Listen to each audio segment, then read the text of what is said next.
evening, I'm Ces Oreña-Drilon. I'm Pauline Verzosa. And I'm Shawn Yao. The big stories tonight.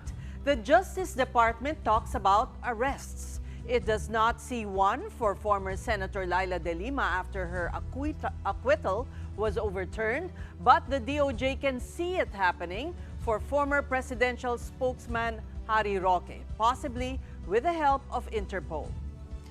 A classic David versus Goliath story, only if David had some heavy political backing. Duterte-allied Baricuatro pulls off an upset victory over longtime Cebu Governor Gwen Garcia, and we speak to the new governor-elect in just a bit. Just like in the Senate, there are talks too of possible leadership changes over at the House of Representatives. But as early as now, allies of Speaker Martin Romualdez say there is no chance that the president's cousin will be unseated. So naniniwala po ako na itong kasong ito talaga ay paggigipit sa akin. Well, kung ako sa kanya, bumalik na lang siya at harapin niya.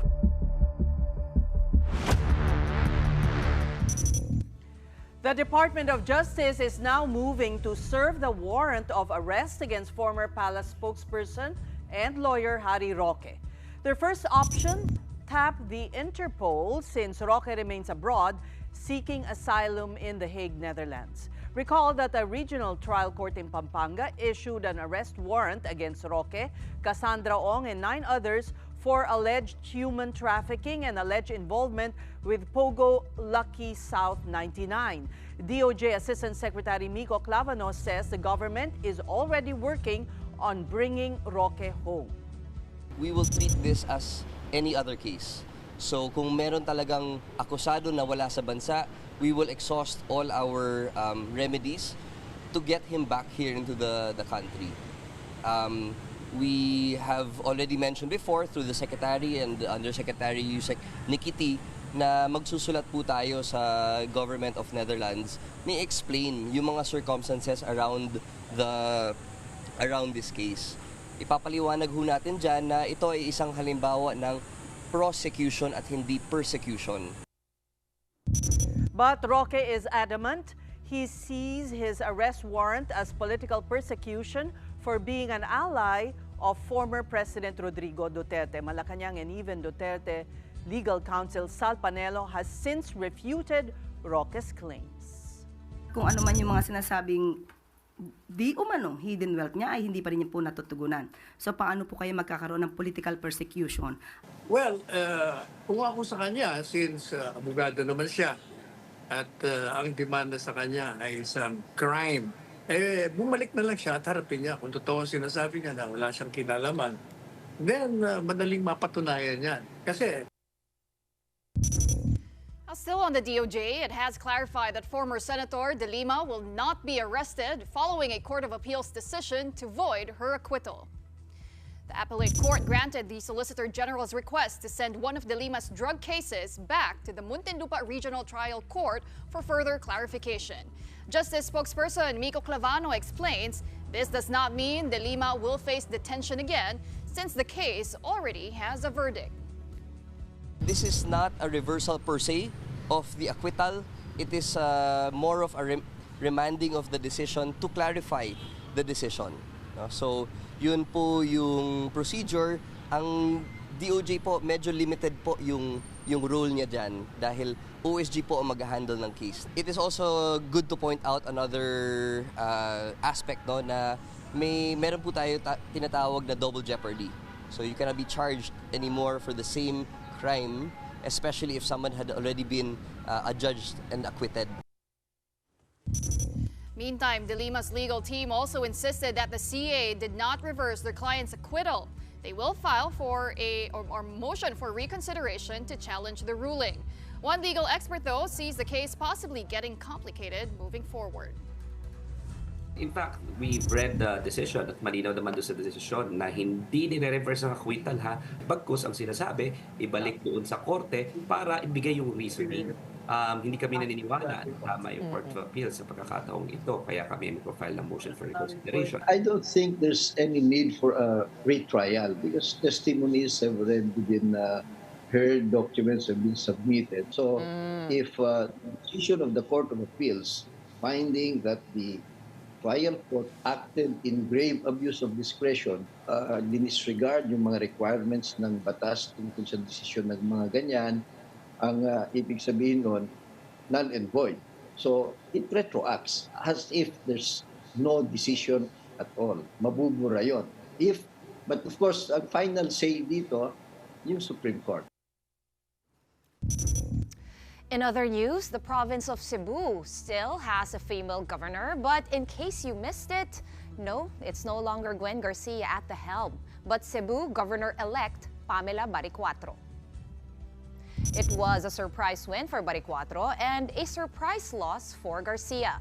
Prior to her win, Baricuatro led Simple Share Foundation Incorporated, a non-profit organization focused on fighting hunger and undernutrition.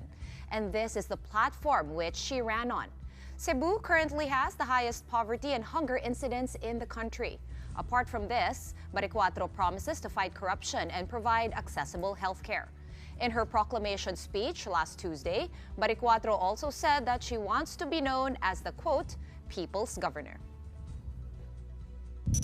And we now speak to the woman of the hour in Cebu, Governor-elect Pamela Baricuatro. Thank you for saying yes to the big story and congratulations to you. You have captured the nation's imagination for, ending a 20-year rule of a very powerful clan. Aside from Cebu being PDP Laban and Duterte country, to what would you attribute your victory? Good evening, Ces and Andrea and Shawn. Good evening to you ladies. I can attribute it to my just being simply me. I just went to the people and I give my message across. And winning for me the time was just bonus. But it seems like sa bonus are wanting change. So maybe it's the timing. I came in at the right time. Well, it's also quite an emotional run because you are avenging the death, in a way, of your best friend. Tell us a little more about that story. Yeah, me and Dr. Rowena Borden, she was a cardiologist. No, we're both social activists here in Cebu, and we have been we started this group Save Cebu. So we were both against the prison administration. So, but she passed away last 2023. After we being charged with multiple cases of cyber libel. So parang that is one of the reasons that prompted me to run na rin. I'm sure that's not the only one though, Governor-elect Pam. Apart from trying to avenge the death of Dr. Borden, what really was it? Umiikot kayo nung COVID, dyan kayo sumikat yung organization ninyo. What were you hearing from people on the ground? Ano ba yung hinahanap nila na hindi na siguro na-provide ng Garcia clan? Nakita ko talaga during the pandemic and also the Typhoon Odette na kailangan talaga yung healthcare to access namin dito, no? Kulang yung medicines and doctors sa mga hospital. So that alone, no, was also a reason na kailangan talaga ng pagbabago dito sa probinsya ng Cebu. So another factor is, of course, the political party PDP Laban who asked me to run as gubernatorial candidate.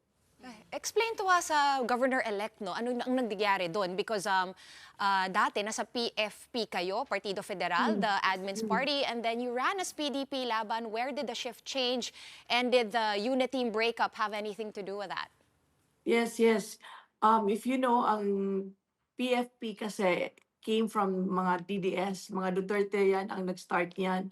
This group MMRD, no, Mayor Ronald Roa Duterte. So I was a part of that group. So pag unit team, no, Inday Sara ran with BBM, no. So I was asked to stay there to help her in the province, protect her votes in the province of Cebu. So I became the Secretary General. But after the elections, walang nangyayari, no. We were not part of the administration, we were disregarded. So since si Attorney Vic Rodriguez left and we were together before, so I also left the party. And I was invited a year after to go back and join PDP Laban. When you say you were disregarded, how exactly did you, what were your expectations? Kasi yung mga tao namin walang tulong from the present administration, no? Ang daming naghahanap ng, funeral, help, yung mga medical needs nila. Walang umaasikaso sa amin. We don't know sinong pupuntahan namin. Siyempre, we formed this organization for BBM also, pero hindi kami pinapansin. So, we just went to the OVP office of the Vice President that time, kasi unit team yun, magkakasama. So, doon ko na pinapupunta yung mga tao kasi walang tulong from the administration at that time. And Siyempre, may also- mga leaders kami na aalagaan. And you also resumed your work with your foundation. Yeah, I've always been active in my foundation. I founded it 10 years ago, and I started the first food bank here in the Visayas. A former guest, Jomar Fleras of Rise Against Hunger, speaks very highly of you. Akala daw niya, you're just a pretty face dati, na walang a lady of leisure, in other words. I'm more of a social activist, and thank you, Jomar, for saying that. But we have been partners in addressing hunger in the Philippines. No, we're both hunger warriors. Him in Manila, where I'm here in the Visayas. Which brings us to the question na Cebu has one of the highest incidents of poverty in That's the correct. country, if not the highest. Ano ang That's plano? correct. Anong plano po ninyo?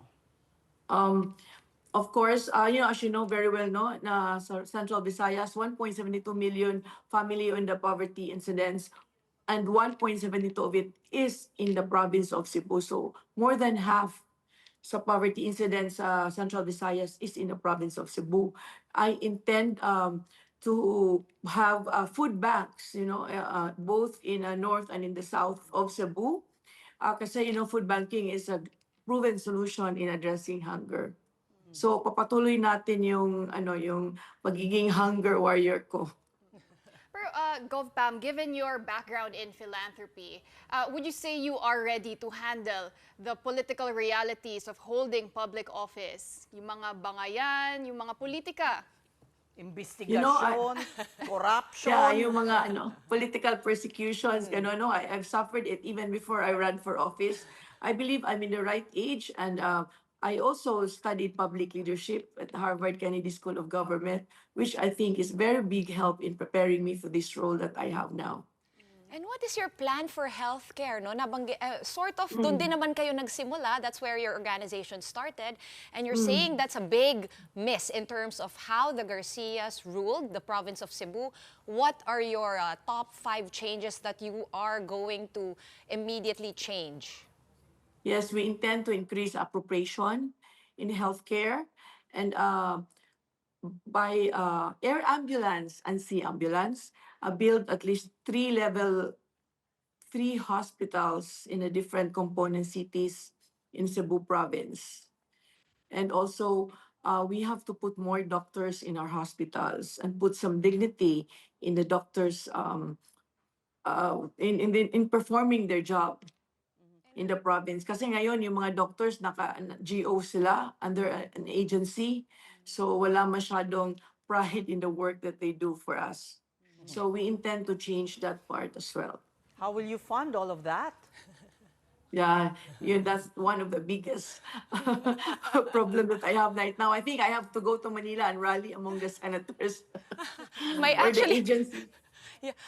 Governor-elect, my question is related to SESES. Ikaw lang yung nanalo PDP laban, but the Vice Governor, Glenn Soco, is still the running mate of former Governor Garcia. Kamusta yung relationship mo and your relationship with all the other local leaders that you have to work with?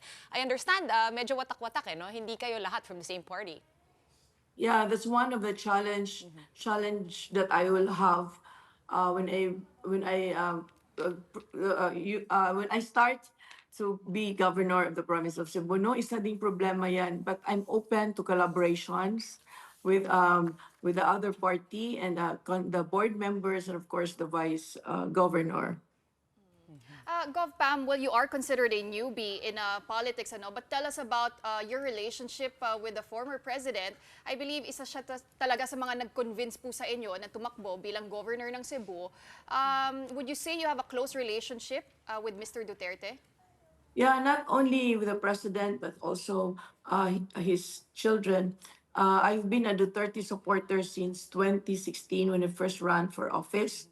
And I've seen them through the years, and I've been also Duterte appointee. I've been appointed as a national level board of director for Land Bank Resource and Development Corporation.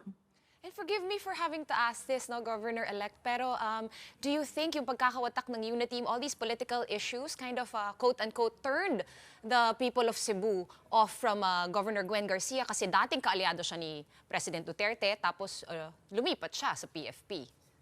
I think that's also one of the factor why the Cebuanos turned against her and favored me. But also, there are many supposed anomalies that have been committed under her watch. Are you going to pursue investigations into these? Yes, we should. I intend to pursue any, any cases that is associated with this one, says. Kasi it's not only me, it's the province of Cebu also, it's the people.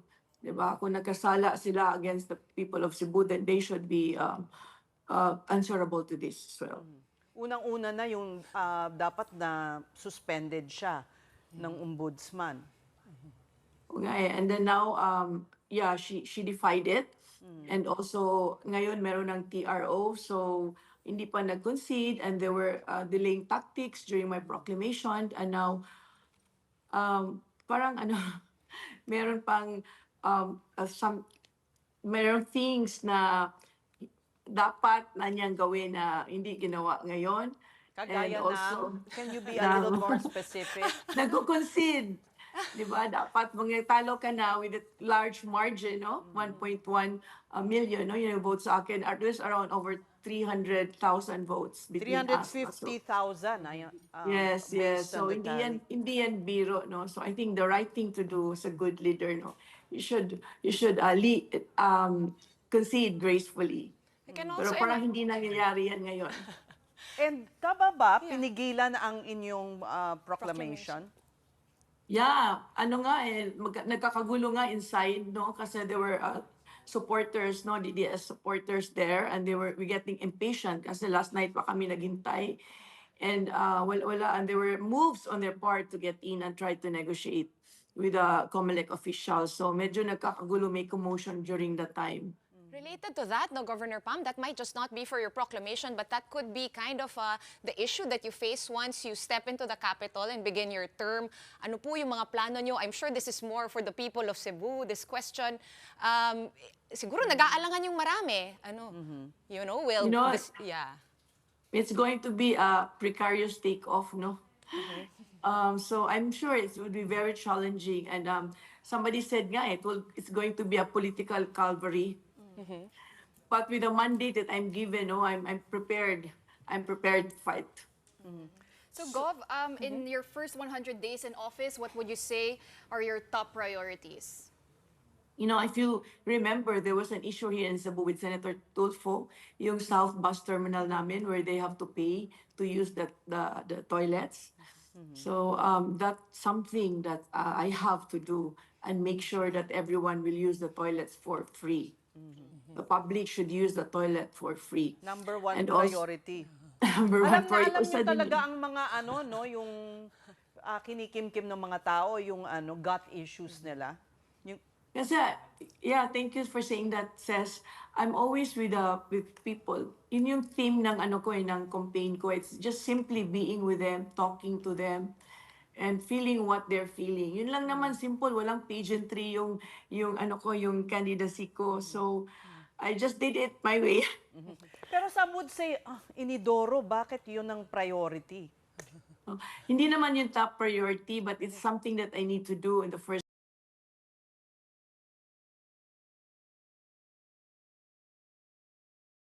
and more doctors in our hospitals. And I'm sure in these days leading up to your official stepping up as the governor, ang daming changes rin, even in your personal life. Paano yung food bank ninyo, yung foundation ninyo? Are you planning to institutionalize that now that you are governor, or will that still stay an NGO and you'll just appoint people to run it? How will that work?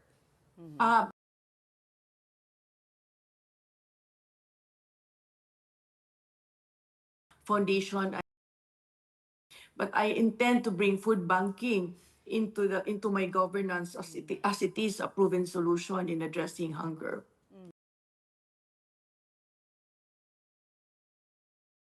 Because originally, I mean, in your foundation, this is what you do, right?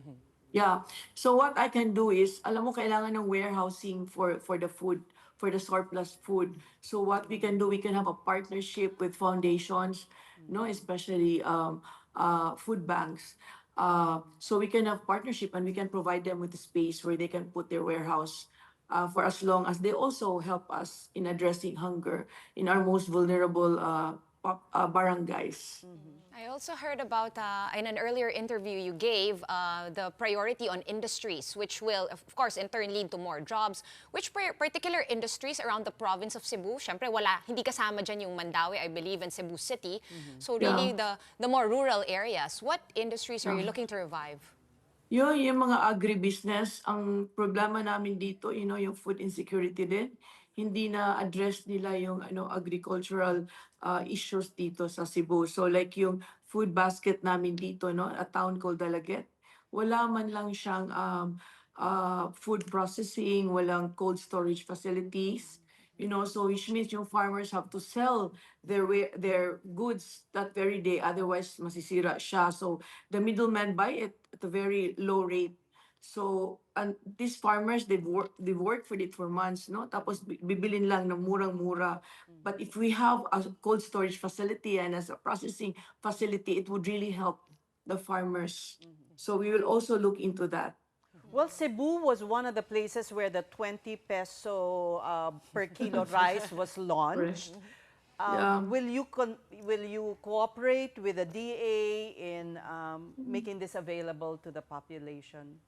Yeah, I will cooperate kasi food security naman yan, no? So it will help bring rice to the most vulnerable population. Ang problema lang, if merong pera ba, yung LGUs for that kasi Kasi kayo magbabayad ng kalahati. 6 Kaya nga I don't know where to get the money for that. We have to look into that. But if merong pera, why not? Merong funds for that. Well, tourism is also the primary, you could say, industry in Cebu. Ano ang gagawin ninyo to make it even stronger and to, the trickle down, the multiplier effect really of tourism is huge.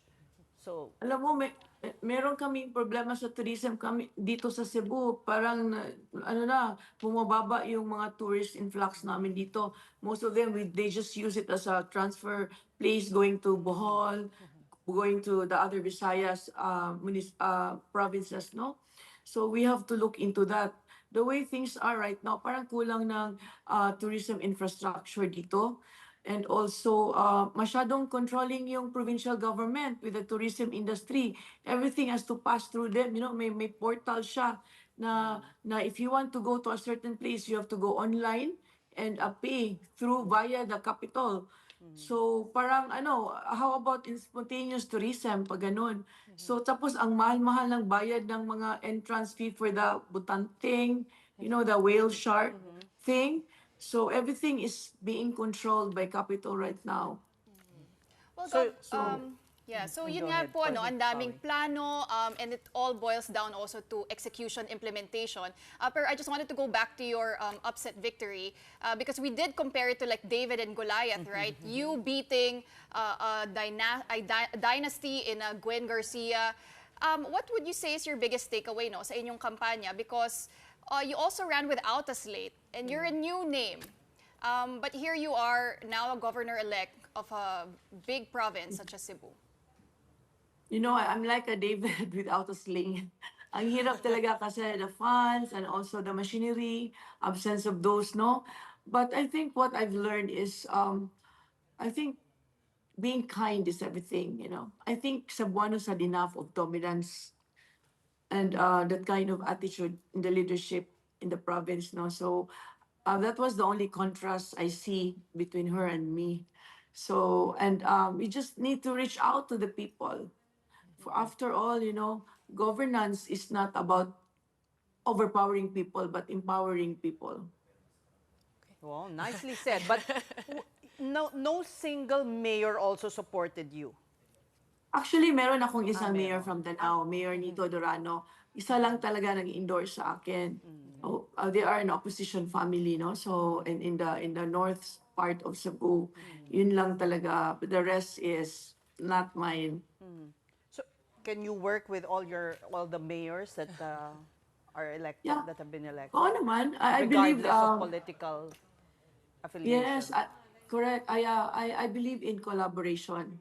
So, I intend to do that when I sit in office. You don't expect na sila yung magpapahirap ng buhay ninyo? Gov, do you nga. see any of that? I'm sure they will try initially, but you know what happens next will be up to me. Siguro So panghuli I na have to lang, reach out to them. mensahe sa mga Cebuano. Oo. Mga taga Cebu, maraming salamat sa inyong suporta and the mandate that you have given me. My victory is also your victory. And I will also have to thank the other people from the rest of the country who has been influencing the Cebuanos in social media to vote wisely. And the bloggers and the media who has been influencing us the positive way. Thank you so much. It's Thank much you and appreciated. good luck. It's gonna be a tough 3 years. Yes. It is. I'm expecting that. Thank you so much for having me, Ces, Andrea, and Shawn. Thank you. Well, that was Cebu Governor-elect Pam Baricuatro. Right, we're just going to take a quick break, but coming up next, allies rally behind Congressman Martin Romualdez amid rumors of a possible shakeup at the lower house. The details of that when the big story returns. Keep it here.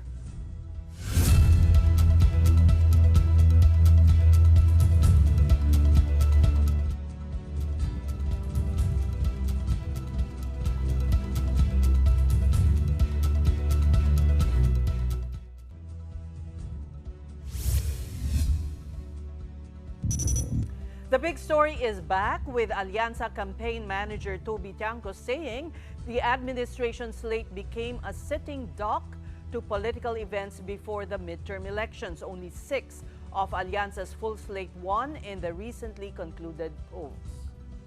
Nagsimula yung problema namin nung nag-file ng impeachment case ang House of Representatives against kay VP Sara because yung October surveys namin, 9 na alyansa ang pasok sa buong Mindanao. Pagdating nung survey namin after the impeachment, before the incident of bringing the former president to Hague, 4 na lang. So just because of the impeachment, 4 na lang yung natirang alyansa candidates doon sa Mindanao. Tiangco also told our sister program Storycon the political capital of President Bongbong Marcos also took a hit because of the controversial 2025 budget. This capital could have helped losing administration candidates get much-needed votes. Meantime, Tiangco clarifies he is not actively seeking the speakership. That's after his name, along with that of returning Bacolod Congressman Albi Benitez, were floated as possible replacements for Speaker Martin Romualdez. Wala akong kinakausap. May mga kumakausap sa akin na sinasabi na kung dapat magkaroon ng change of leadership para mabalik yung imahe ng House. Isa naman sinasabi ko na ako, kung ano yung gusto ng mayorya, yun naman ang susundin ko, di ba? I will do whatever is best for the President. If it's best for the President that Martin Romualdez remains Speaker, I will support what he thinks is best for him. This early, though, Romualdez's allies are confident the Speaker will stay through the 20th Congress. I don't think there is any change in leadership that will happen in the House. We're the dominant majority party. We have around 105 elected congressmen, and we're 100% behind the leadership of Speaker Martin Romualdez. We signed the manifesto supporting the presidential, we have the support to President BBM, no, with this legislative agenda. So we believe that si Speaker Martin will continue his term as Speaker. Well, in other news, preparations are already in full swing at the Manila Hotel Tent City for the proclamation of the 12 winning senators tomorrow. The tables used during canvassing have been moved out and replaced by chairs. Each of the 12 winning senators may bring 10 to 15 guests to the proclamation beginning at 3 p.m. tomorrow, May 17, Saturday. During the program, they will be called based on number of votes garnered from top 12 to 1. Each winning candidate will be given 5 minutes to speak. And after everyone gets proclaimed, the 12 senators-elect would gather for a group photo. Now, per the National Certificate of Canvass released by the National Board of Canvassers, Bongo topped the polls with more than 27 million votes. He is followed by Bam Aquino with almost 21 million votes, Bato de la Rosa with 20.7 million, and Erwin Tulfo with more than 17 million votes. Also in the top 12 are Kiko Pangilinan, Rodante Marcoleta, Ping Lacson, Tito Soto, Pia Cayetano, Camille Villar, Lito Lapid, and Aimee Marcos. The proclamation happens 3 days after canvassing, the fastest by far in the history of Philippine elections. On the other hand, NBOC is set to release a resolution containing the number of seats to be allotted for party list groups. And the winners in this race will be proclaimed on Monday. The elections in the Bangsamoro Autonomous Region in Muslim Mindanao have always been tainted with violence. In the filing of candidacy to Election Day, more than 200 individuals were killed in the region. More than 700 violent incidents were also reported. And joining us tonight to discuss these and more is Jorgi Engelbrecht. Did I say it correctly? Yeah. Who is Senior Analyst for the International Crisis Group. Welcome to the Big Story. Thank you so much. Pleasure to be here. Based on your assessment, will the polls, well, it's already been postponed once, so will they push through based on what you're seeing on the ground? So that's the big story, and this is the big question. There's still no answer to this, I think. Technically, everybody's preparing. So as of now, we assume it will go ahead. But there are always reasons and plot twists in this saga of the peace process and the development. So I think we could still see a change. And I think it's still too early to call it at the moment because we could still see perhaps some unexpected developments even in the next days and weeks. We understand that land disputes is one of the, or clans quarreling over land is one of the biggest sources of violence.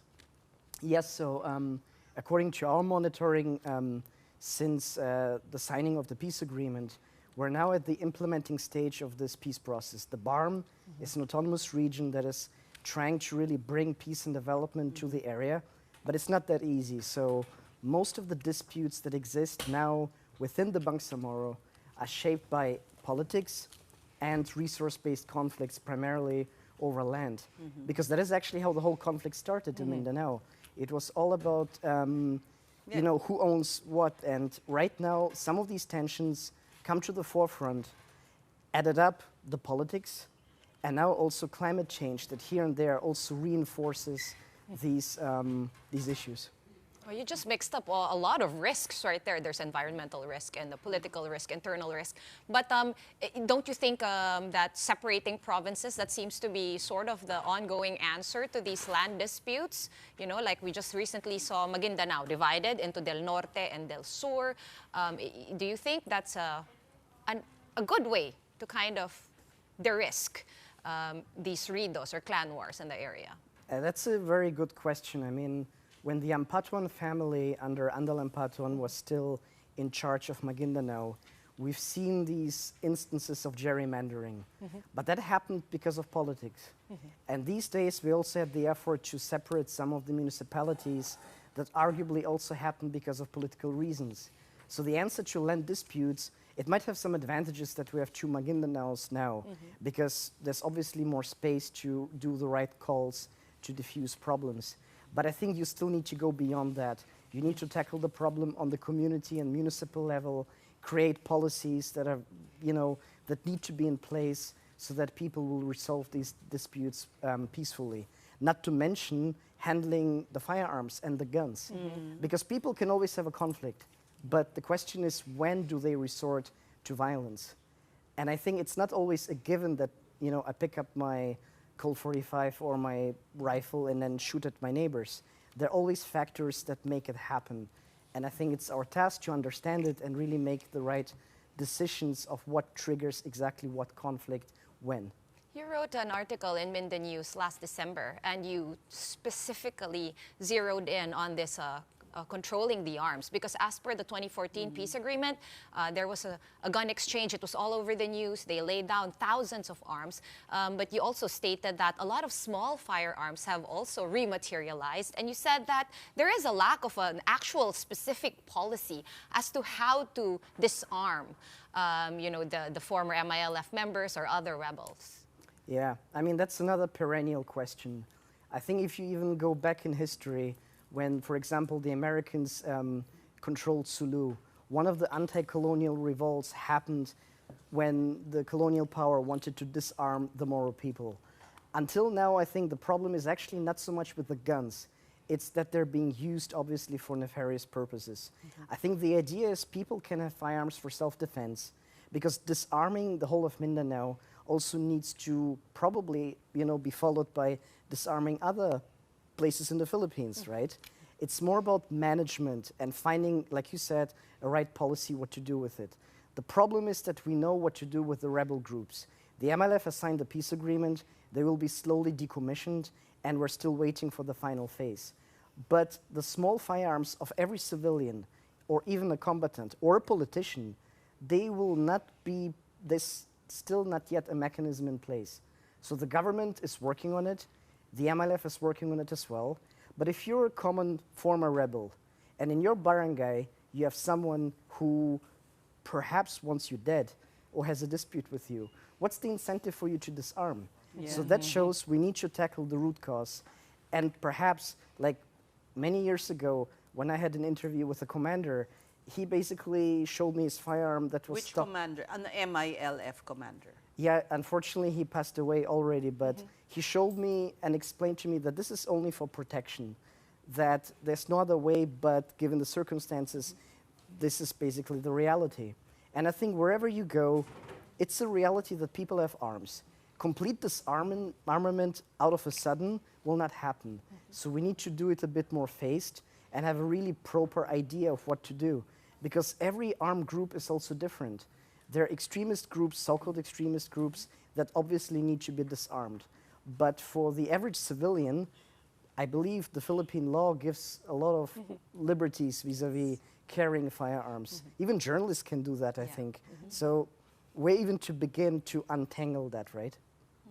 Well, Georgie, you did spend many years on the ground across the Philippines, about 12, right?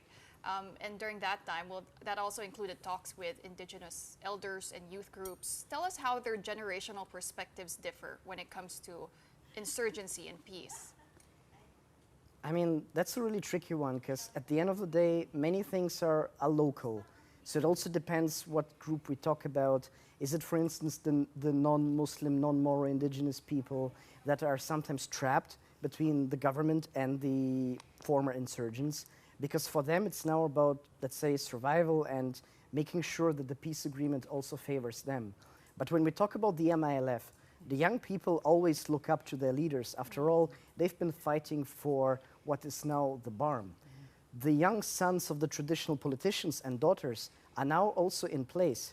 What they're thinking obviously depends, because as with every political family, you have different motivations. Someone just wants to continue the job of their fathers and mothers. Others want to make reform-based governance. And ultimately, you're also shaped by circumstances. You have great ideas, you want to make a difference, but you still listen to the patriarch or the clan. But sometimes you can also influence it.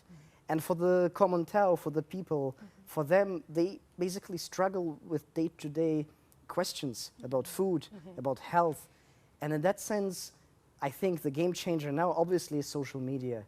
People can report about conflicts, they can look at political ads, all on Facebook. And obviously that's a double-edged sword. But you know, in the middle of all this transition is, you know, the problem of poverty, hunger, and BARM has, you know, one of the highest incidents of poverty and hunger. So is this a priority, you would think? I mean, this transition, given the circumstances? I think when the MILF basically became the reigning power bloc in the Bangsamoro 2019, that was one of the key elements of the reform agenda, right? But in practice, what happened was immediately, you know, the pandemic started. And then I think the major, I don't know if you want to say flaw or tragedy of the transition was that politics also took over. Not necessarily because the MILF wanted to be distracted, but they had to play the game. And I think for some reasons, it basically didn't quite work out of the regional government and the local government units to really work together to make a substantial difference. I think the biggest question now for many observers, donors, and so forth is, what about the so-called peace dividend? So when you pass some of the towns, you see a new pizza place or a wedding venue. That didn't exist a few years back. So is your baseline that the fact that we have it now is already significant success? Maybe not, but it's a small step forward. But unfortunately, we still have barangays where we still don't have access to electricity, to water. If you travel from Marawi to Cotabato... So it's all these showpieces. You know, Showpieces of development. I think there are exceptions. So there are also local government units that try to do a more sustainable approach. Showpieces would be infrastructure, right? If barangay halls become the indicator of success, like in parts of the country, right? What does it tell us about understanding, right? Sometimes people are happy because it indicates that government is present. Because before, wala pa rin, there's nothing. But I think there's still a wide way to go, and let's see what will happen now, because I believe the MILF got some success in these elections because people still want to give them a chance to make it happen. Good, because compared to what happened with the MNLF before, there's more progress here, even if it's slow. There are people who probably would also disagree with even that, really? who would say that it's not even that successful as in the 90s. But of course, I think the MILF has received a lot of training, preparation, and maybe because there's still hiccups, some people are naturally disappointed. But the question essentially is, how do we define good governance in this area after decades of conflict? What do we really expect? So I believe when the peace agreement was actually negotiated, the transition was supposed to be 9 years. It was cut to 3, then it was extended.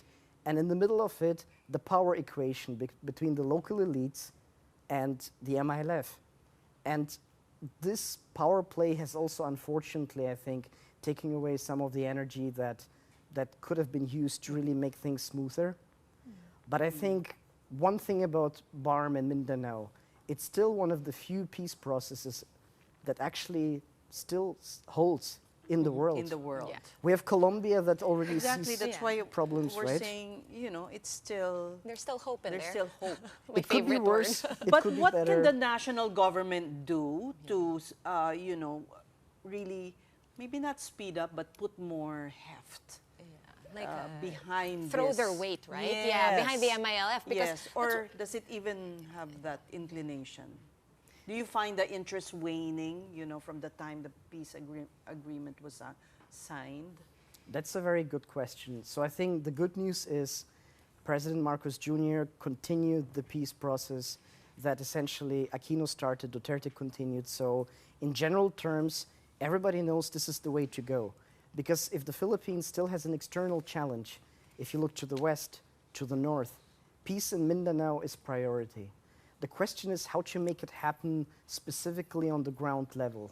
And there I think some representatives from the other side would say government needs to do more to transform the MLF camps into productive communities, to disarm private armed groups, to make sure that former rebel fighters receive a package of health and education provisions. That is happening, I think, but it could be still more energized. Before Ces asks you this very good question, I wanted to I'm not going to ask that. Okay, maybe Neither am I. Never mind.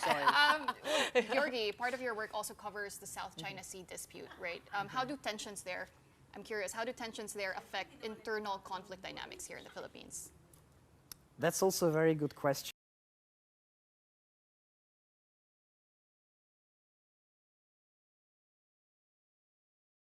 So, which has changed since 2012, arguably, with the Scarborough Shoal standoff. Now, I think the task is how to make this shift from policing, Mindanao, the BARM, and to prepare the security forces for the other challenge. And if you have a problem still within, then this shift is not always easy to make. Many battalions and brigades are still in Mindanao. The attention in terms of policy thinking and strategic reflections, it goes towards the other contingencies. But I think as long as... Not defending the country from external, but rather internal. So that is now the shift that is happening. But we've seen that the military still deployed forces to prevent a breakout of massive violence, just to deter, possible pasaways who would maybe do something there. So in short, they want to shift to external, but they can't because it's very distracting, and they still need a lot of manpower down south. So I think they can, and it's happening, but it also depends on the variable ultimately. Defense acquisitions happen now more and more for the Navy and the Air Force, not only the Army anymore. The strategic direction of the military is also clearly up for territorial defense. But when we talk about boots on the ground, of course, it's Mindanao, but even beyond. Okay. Such heavy problems too little time to discuss them. But we do hope, Yorgi, your presence here will move government to focus on the more important things and not just the impeachment of our Vice President. Thank you for talking to us. Yorgi Engelbrecht, Senior Analyst for the International Crisis Group. Thank you so much.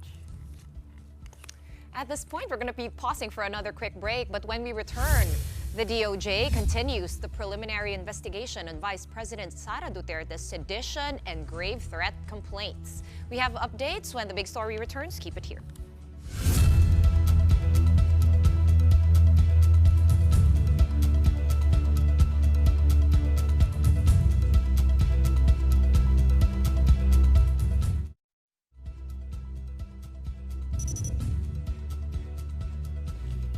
Welcome back to the big story. Vice President Sara Duterte's camp will file a supplemental affidavit to challenge criminal offenses filed against her. This is over her alleged kill plot against President Bongbong Marcos, his wife Lisa, and his cousin, Speaker Martin Romualdez. Duterte was not present in the continuation of the Department of Justice's preliminary probe on the case. According to her counsel, Michael Poa, the VP is no longer required to face the hearing since she has already submitted a counter affidavit. But no one from the NBI, as well the complainant, attended the PI. Duterte is facing inciting to sedition and grave threat complaints. In an online press conference last November, the Vice President said she had hired an assassin to kill the first couple and the House Speaker in case she gets murdered first. Meanwhile, the palace confirms President Marcos has ordered cabinet officials to focus on their duties and expedite projects, but the duties do not cover the VP's upcoming impeachment trial. Ang mabe-verify ko po sa inyo, totoo pong pinag-utos ng Pangulo na dapat asekusuhin po namin ang trabaho. Dapat madaliin po ang pag-i-implement ng mga proyekto na nais niya para sa taong bayan.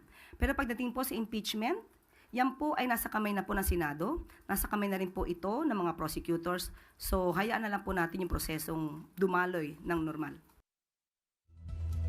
All right, well, shifting gears to sports, first-time head coach L.A. Tenorio is getting his team ready for the upcoming FIBA Under-16 Siaba qualifiers.